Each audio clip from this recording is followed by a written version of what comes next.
maybe focus a little less on what's giving you heartburn and what your weaknesses are right now, and a little bit more on like, well, what are my strengths and how can I throw fuel on them? I think that's kind of the play at the moment.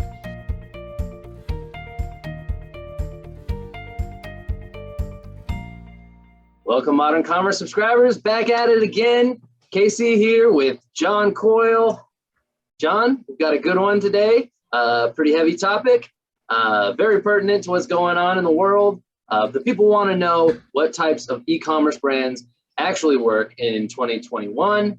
And we've got 4 different archetypes that we're going to share today. And if you're watching and you are a brand owner, let's why don't you find out which one of these you fall into, or if you don't, and maybe that's a sign of some trouble afoot. But we'll get into that in just a sec. John, let's go, dude.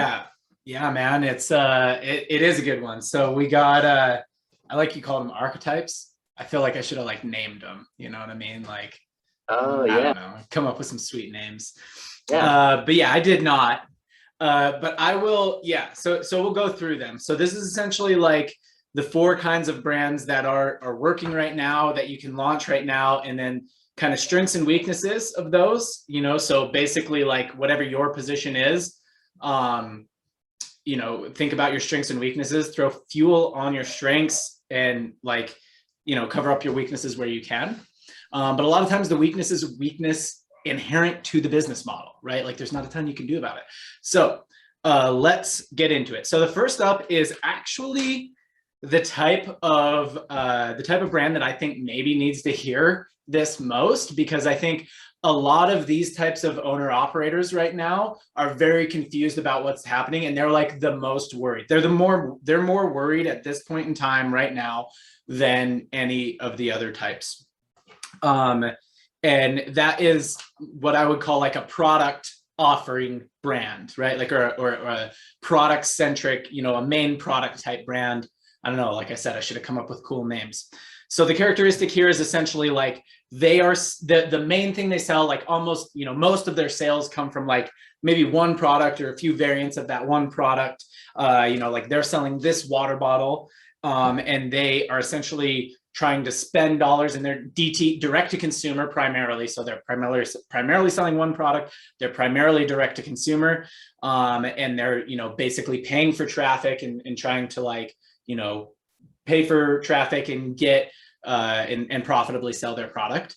So the strength of this kind of brand is that it's profitable quick, right? So this has been the most popular, a winning product has been the most popular way to launch a brand for the past few years, because it's you initially have more cash to reinvest into your ad spend. That's main strength that this kind of brands has over all of the other types, because all the other types aren't always profitable right away.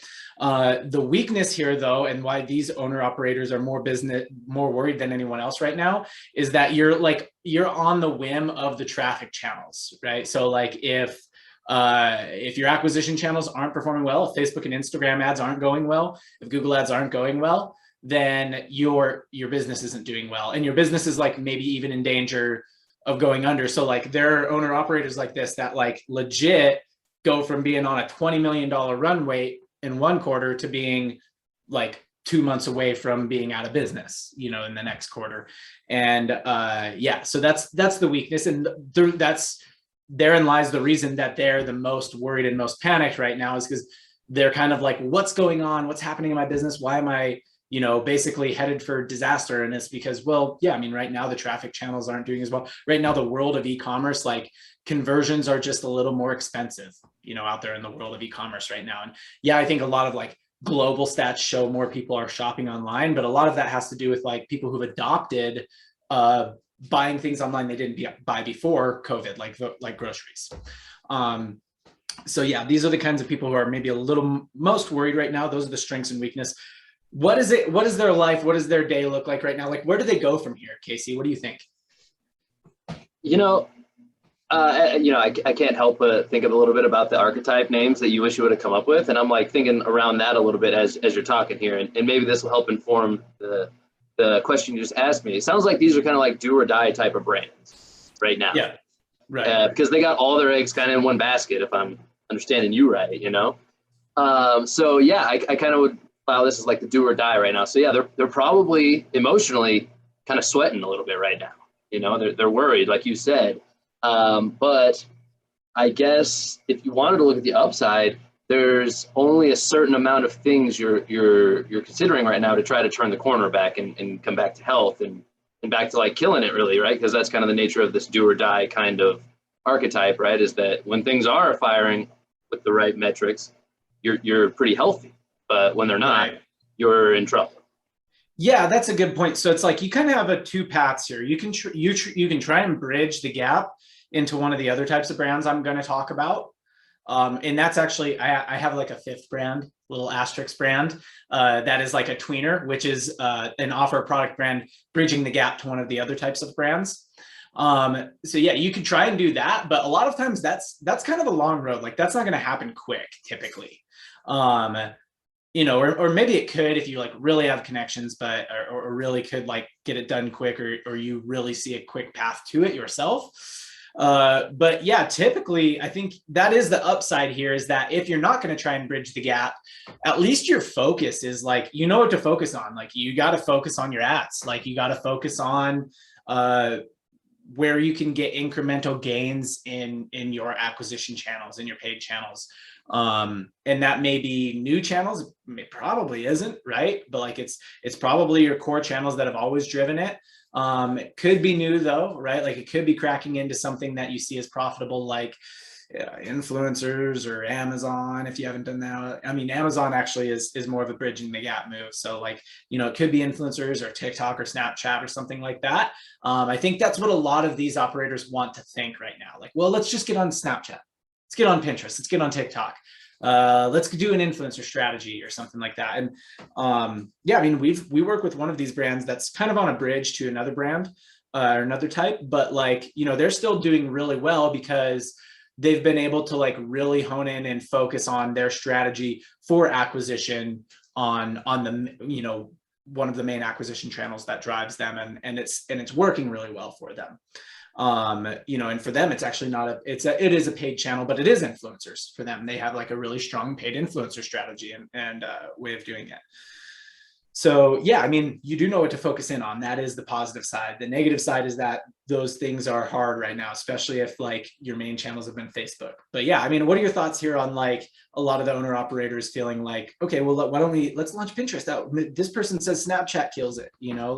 I saw, my ad on Facebook that talked about how I should be on TikTok. Yeah, my immediate kind of reaction to that, and this could be some like heartburn, because agency life is a little different than being attached to a brand, as like the founder of the brand or a brand owner, whatever you are. But immediately what comes to mind to me, I hope this is what you were looking for, fishing for, is a little bit of like shiny object syndrome. I'm not fishing. I'm kind of looking for real opinion. You know what I mean? Because I think your opinion might be the same as mine on this.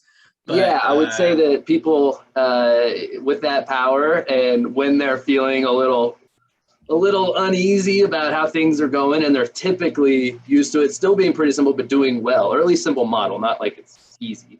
But yeah, I think you can get that in your head. You're like, oh, it's just this little shift over here. Why don't we just do this little thing like you just mentioned? A little shift, and then yeah, people say that works, so it should just work out, right? Like, I don't know. I think that could be a distraction, and ultimately, it might work out, I guess, right? We aren't fortune tellers, but it's risky as well to try to just do that. Here's what I'll say about it. So Facebook, Instagram advertising specifically, as well as some of the other major players. So influencers can be a little like this, but isn't always. And maybe usually isn't. And Google can be a little bit like this, but maybe usually isn't. The thing about Facebook and Instagram ads, especially for the brands that are this kind of like offer product, single product acquisition, DTC type of brand, what did you call them? The do or die brands? Do or dies, yeah. A lot of them launched, at least from what we see, a lot of them launched on Facebook. What you have to understand about all the other channels is they don't get, like, Facebook until basically 5-6 months ago was like the reason it was so popular and such a good place to launch was because like you could start a campaign today and be profitable tomorrow. And most traffic channels just aren't like that. Like most of the time when you're paying for traffic, when you're paying for advertising, it just isn't like that. You know, digital traffic, like it takes some time to figure out the platform. It takes some time to figure out what kind of creative works there. It takes some time to figure out your attribution modeling and tracking and what it's actually providing. So yeah, I mean, that's the real struggle here, is that I think a lot of them are like, let's get on Snapchat, let's get on Pinterest. And they do it maybe in a shoot from the hip kind of way, where it's like, let's just send that traffic to our website. And it's like, well, now we're not really doing our tracking very well. And, you know, and how are we kind of doing our attribution model? How much is that platform providing? On top of that, maybe that platform isn't doing very well. And you're like, why is it working for other people? It's not working for us. It's like, well, yeah, I mean, it's not like Facebook, right? Like it's not, you know, you spend $1,000 and now we're off to the races. And Facebook's really one of the only platforms that's like that on a regular basis, right. Or has been. So I think that's the real struggle for a lot of these owner operators. And maybe it is shiny object syndrome and maybe it's not, but there's barrier to entries on most of these. So when you think about like what the barrier to entry might be, I mean, ask yourself, what if I had to spend 50K to make that platform work? You know, and there's still no guarantees. Do I really want to do that? Or do I really want to like spend all that time and energy focusing in on what might work on the channels that I know work? Right. Yeah. And you know, it's interesting. You break Facebook down. It's historically that platform that you can be profitable quickly on, or right away, day one, even use them as an example sometimes. And this might, I want to try to reference a conversation a little back and forth we had off camera earlier today, and I don't want to butcher what you said, so I might have you just kind of repeat it. But you said something along the lines of, you were explaining the components that make up like a brand that is successful now in the current climate, you know, post iOS 14 update. Yeah, and you were talking with me about that, and I said, I'll let you kind of describe those components again, but I remember thinking like, oh, that's kind of crazy that it ever became not that. Like that seems just like marketing in general. I'll go ahead and let you. Yeah. So let's move on to one of my other types of brand archetypes right now, because these are really that type of brand archetype that I just said, and why we spent so much time on that, are the ones that are in the most pain right now. They're struggling the most. They're the most worried. They're not on their growth trajectories anymore, and they might not even be like, not only not on their growth trajectories, but they might be on like a decline trajectory. So let's move on to the other kinds of brands, because most of these other kind of brands probably aren't on a decline trajectory. I was trying to set you up for a segue into another archetype here. I didn't want to mess with your format, but I thought maybe. For sure. Yeah, we spent a minute there. So next up, we'll go with a high LTV brand. So a brand, essentially exactly what it sounds like. This is a brand that has high lifetime values, high customer lifetime values. The strength here is that you can scale against your MER, right? So if you have a lot of retention revenue, people, like let's say you have some kind of thing that people consume, they use, and they need more of, right? That could be anything from like, you know, something they drink or eat, to something, a supplement that they take, whatever, they consume it, they need more of it, they buy more from you, and on and on and on, right? So that is one example of a high LTV brand. Another example would be like, you know, a lot of times, like baby brands, right? Like kids grow out of clothes quickly. Fashion brands oftentimes are high LTV brands because people buy clothing seasonally, or, you know, sometimes even more often. We've had, you know, one women's boutique where people freaking bought clothes every day, like from them. And so fashion brands can be like that. Another example would be like, yeah, pet brands sometimes can be like that. So a lot of times it's niche brands, or brands where it's like you have like some pretty defined customer avatars who really vibe with you, right? So this was if I'm right, this is the one that I was referencing from that conversation. And yep. Revisiting that again now with the context, it's like, you know, you were saying brands with good products, high LTVs, and like good customer service. I think you also might have thrown in there kind of high retention, things like that. I don't think I even said anything about customer service. I think that's kind of a given, but like, right, maybe they essentially have a lot of retention revenue. So now if you just heard all that and you're like, oh, well, I am a fashion brand, so great, but you're really in the, like you're currently actually in the offer product category. Like, don't fool yourself into thinking that you're a high LTV brand if you're not actually there, or if you're not treating your brand like it's there, right? So we work with a brand that like might be a high LTV brand, but the way they do their financial model is not like a high LTV brand. So yeah, don't fool yourself into thinking just because you have a pet brand that you're a high LTV brand if you don't actually have high LTVs. I'm talking about brands that actually have high LTVs and are actually driving a significant portion, I'll just say it that way, a significant portion of their revenue and like what they're projecting from owned channels and past customers, right? And so the strength here, so the classic examples are typically any kind of consumable. So the strength here is that you have MER to scale against. So these kinds of brands, like right now, acquisition is difficult. Offer product brands, ones that I just talked about, the first one, some of them are on declines or they're on like growth stagnations. High LTV brands are still on growth trajectories right now, even though their acquisition, right? So all of that retention revenue they drive allows them to still spend relatively significantly, even when their acquisition, their CPA, their CAC, whatever, is a little bit lower or a little bit higher, you know, so their ad dollars aren't as profitable, but they still need new blood into the business. So they still continue to spend, and then they just spend up to the point of, you know, when I say MER to scale against, I mean, you know, if they have a goal of having $3 in revenue or $3.50 in revenue for every dollar they spend on ads, you know, even if their acquisition cost is high, if they're going to drive 500,000 in retention revenue this month, they can still spend what, 150, 160,000 on ads to acquire at whatever the best possible acquisition cost they can get for the month is, right? So they're still on growth trajectories, because then, yeah, incrementally, every customer they then feed in is more future revenue, and every gain they make, even when acquisition costs are high, if they can just make a little bit of a gain, you know, that pads their MER, that drives more customers in, and drives more future potential for driving customers in. So these kinds of brands are the ones that are pure DTC.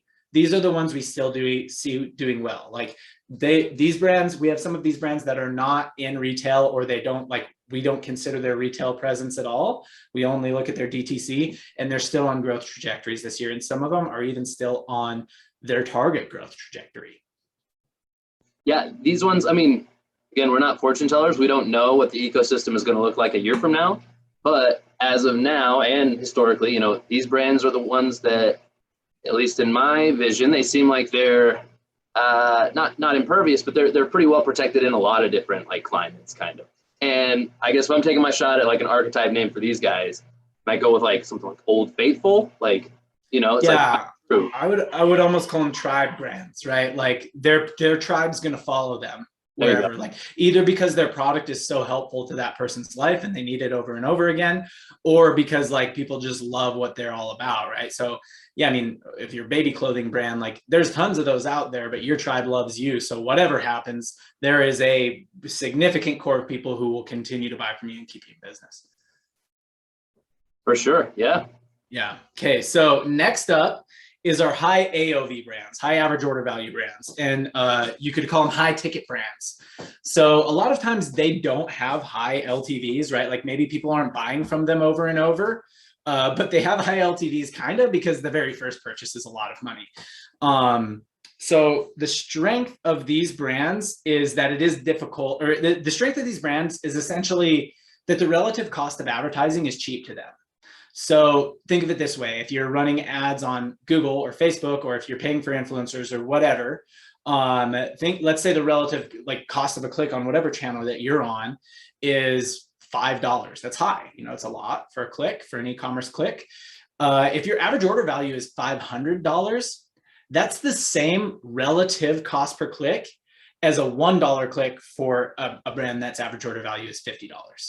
Right? So that $50 brand, they can't afford those $5 clicks. There's no way they're ever going to convert at 10%, right? Or like their offer would have to be like crazy, wild. Like maybe they're selling Ferraris for $50 or something like that.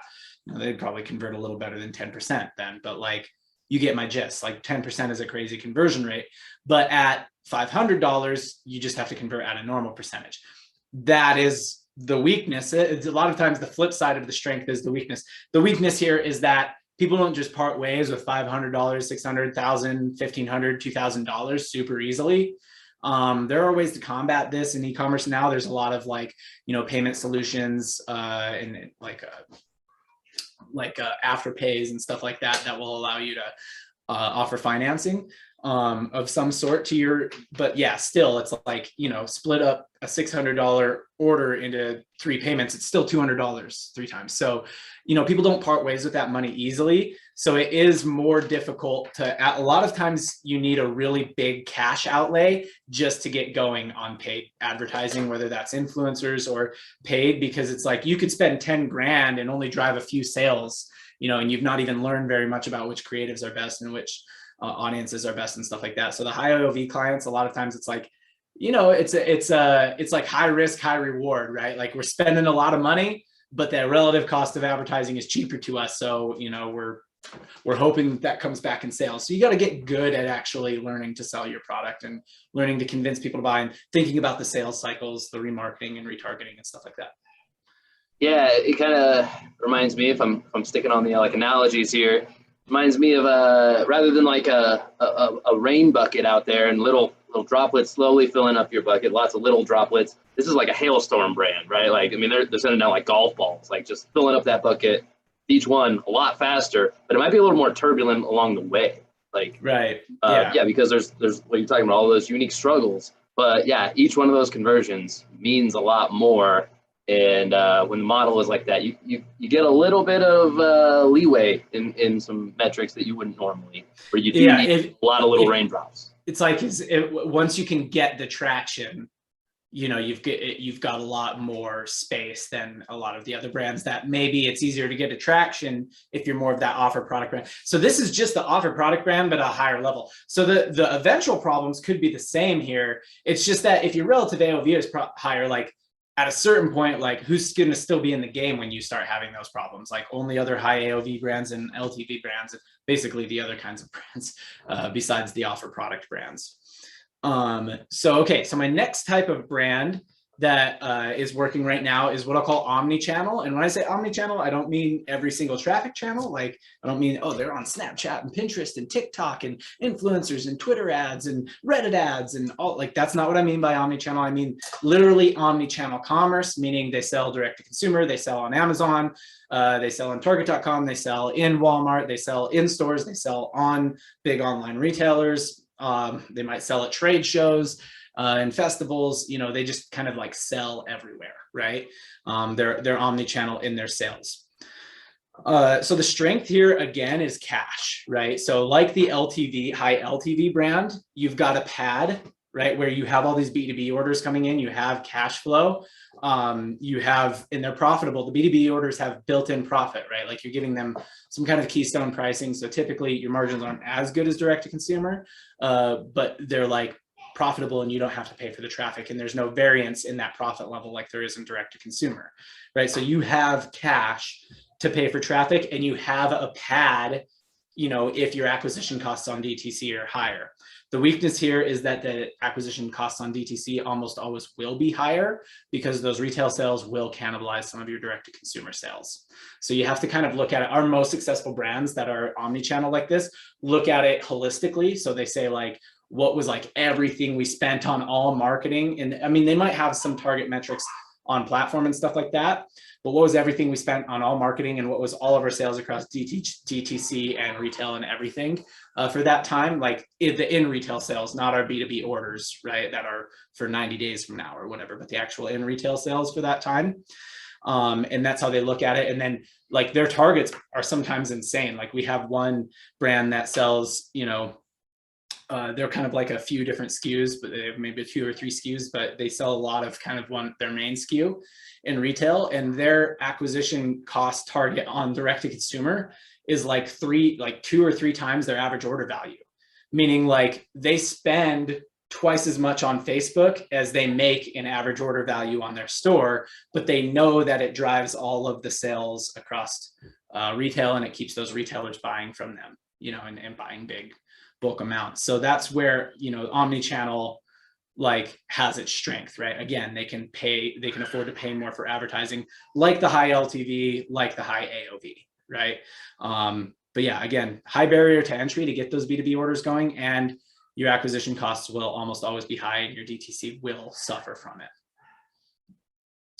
Yeah, man, I'm not gonna lie. I'm listening to you and I'm trying to like paint a picture of a good little like analogy here. And this one's tough. I mean, I had some good ones. Then you're talking about the cannibalizing your own like DTC sales a little bit. And I'm like, oh, I can't think of an analogy that really works out. I almost see this is like a utility player. You know what I mean? Like, this is like your baseball player who could play like shortstop or right field, or like, you know, he could pitch in a pinch, or, you know, he hits pretty good. Like you can get, it's like, yeah, like we could find a spot for him. You know what I mean? Like this is like your utility player. Like he's kind of a jack of all trades, master of none, right? They're selling everywhere, but they're not like crushing it anywhere, right? It's just this sort of like halo effect. It's like, this almost feels like they're like cooking the books. Like other like DTC brands would be like jealous of this when they're not in this situation, because they're like, yeah, but they're like in retail, they got like security there. But then there's that like catch-22 piece where it's like, yeah, the grass is greener. You think that's good, but then you look at their DTC compared to another similar brand that's only DTC, and you're like, you're not really as competitive on those platforms, really. It does not look as good, and those retail sales, they're not as high margin for the brand, and it's the same problems as DTC. Like you can't make those retailers buy. A lot of times you don't know what their buys are going to look like.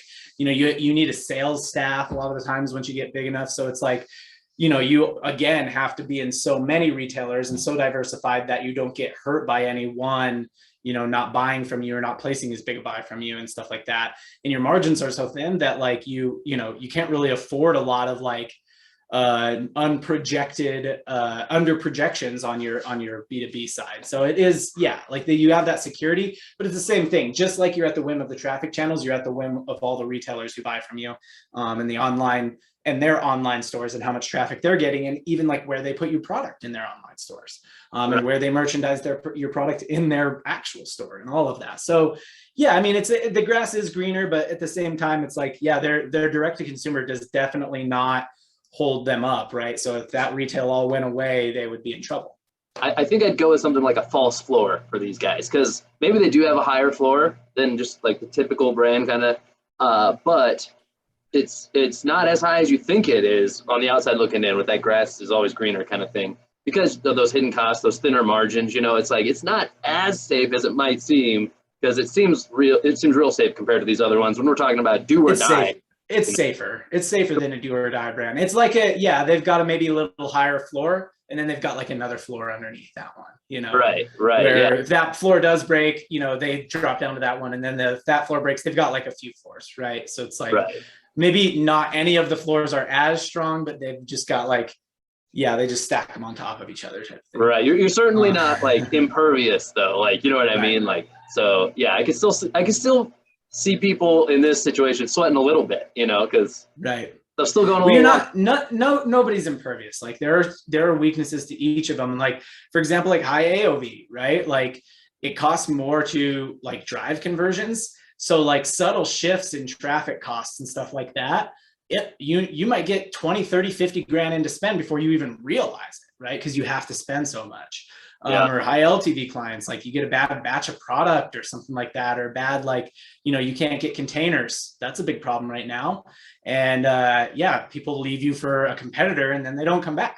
Like, those high AOVs, that just the testing budget alone before you even get many findings, you know, is going to be high, you know. I mean, that reminds me instantly of like, we did a little like solar endeavor there for a while, and it's just like the numbers, they get high quick, you know, and when things cost a lot. So yeah, for sure.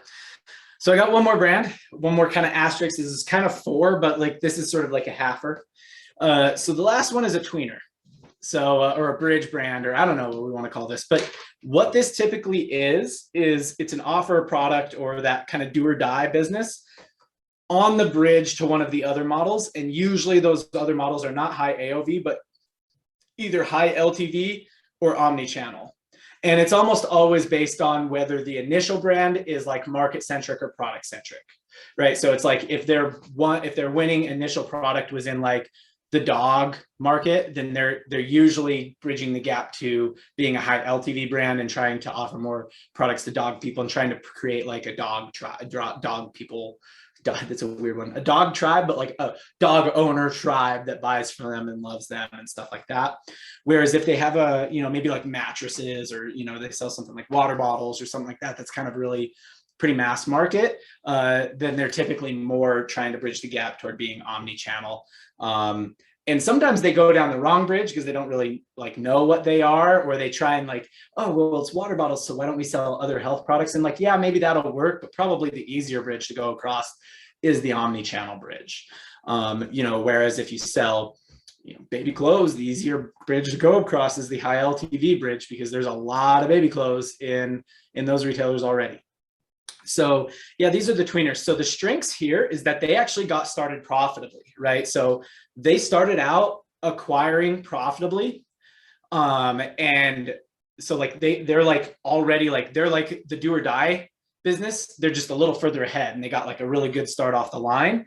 So usually if they're on the path, if they're on the bridge somewhere, let's say they're on the bridge to high LTV, they actually do have some retention revenue coming in. They do have some MER to scale against. Maybe it's just not a lot yet, right? So like the good litmus test, if you're in, if you're on the bridge from do or die business to high LTV business, is like, will you hit your growth goals, or will you still reasonably hit your growth goals if acquisition is doing really poor? Or will you grow at all if acquisition is doing really poor? That's how you know where you are on the bridge. If you're like, yeah, we might actually still hit our goals, then you're probably there. Like you're probably across that bridge. If you're like, oh yeah, like we're maybe going to get like not grow year over year, then even if you do have some retention revenue that's supporting those bad acquisition costs, you're probably not very far along that bridge. So yeah, we have like, a lot of them are somewhere on the bridge. So they have that sort of a little bit more pad than that do or die business.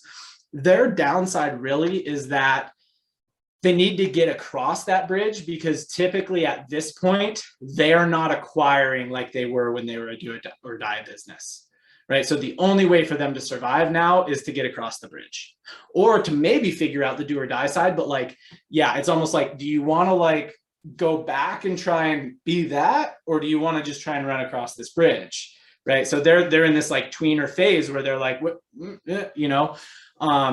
and a lot of times they have financial models and projections that are based on when they were a do or die business and they could scale at will, right? Or they thought they could scale at will. So yeah, that's kind of like the tweener brand. I think there's a lot of, and I said like early on, like those kind of do or die, they're the ones who are in the most pain right now, and they're the ones who really needed to hear it.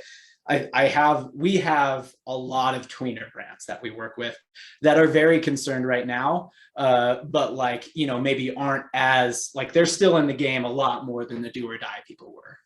Right. So yeah, here we go. Classic modern commerce fashion. I'm going to kind of shoehorn a sports analogy in here, because tweener, I'm a big NFL fan, talked about it before. Tweeners from like college to like the NFL in football, a lot of times they project to be excellent players at the NFL level. Maybe it's like an undersized, like, this might only make sense to the football fans, but undersized like interior defensive lineman. You think like, oh, in the pros, he'll be able to still do the inside stuff, but he's smaller and a little quicker than most of those guys, so he can actually play on the outside too. And you think like, oh, he's going to have like twice the benefit and no weaknesses. That's the projection we see. But in reality, a lot of those times when those guys actually go to the pros, you find out, oh, they're actually not big enough to dominate on the inside like they used to.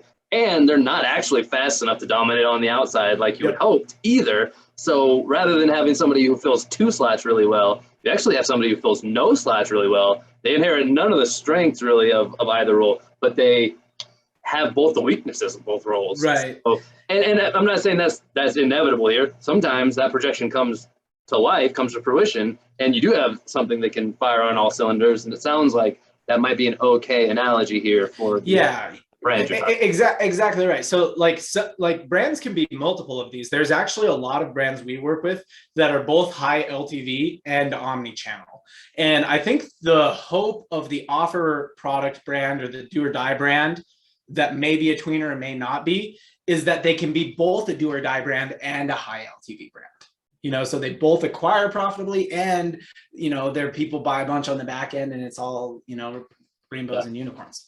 Or they can be both a do or die brand that acquires really profitably on DTC and be an omni-channel brand. Like I would say that's probably a lot less realistic. Being both do or die and high LTV might be possible, but usually not at scale. At a certain level of scale, you just don't acquire as profitably anymore if you want to hit certain volumes. And you have to use your retention revenue to scale against. And furthermore, if you're not using your retention revenue to scale against, you could be doing more. You could be doing more in sales, and that's okay. You can be a business that could be doing more in sales and it's just really highly profitable, but it's just something to think about. And so, yeah, you're exactly right. Like sometimes they are that utility, like that, two upside player. But yeah, we had a friend like that, right? Who went to high school with us, who was like not quite big enough to be a defensive lineman, not quite small or not quite fast enough to be a linebacker in the NFL, So it's like, yeah, I mean, when you're on the bridge, when you're in the tweener phase, you're not quite either. And those are also the people who are worried right now. But yeah, I mean, that's the main thing. It's like, either think like, look, we're going to sprint across this bridge, or are we going to go back and try and be a do or die brand? Most of them are trying to split their focus, which is okay. I mean, they're hedging their bet. I'm going to keep one eye back there in case I can't get across the bridge in time. Or I'm going to kind of like, yeah, basically I'm going to keep one eye back there in case I can't get across the bridge in time. But yeah, just understand where you're at. I think understanding where you're at helps you a lot, right? Because you're like, really, if you're a tweener, I would almost always say, at least with all the ones I know, crossing the bridge faster is going to be the way, right? Because if you keep trying to be that do or die brand, it's only going to get harder and harder, and you're only going to get more and more frustrated, and like every day is like a roller coaster to you.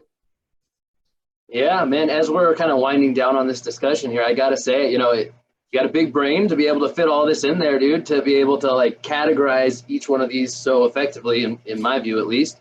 And my main takeaway from this would be like, there's no one right way to build a brand, but there is almost certainly an advantage to being able to identify yourself correctly and truly understand the battles that you are facing, because I mean, you can't win a battle that you don't know you're in.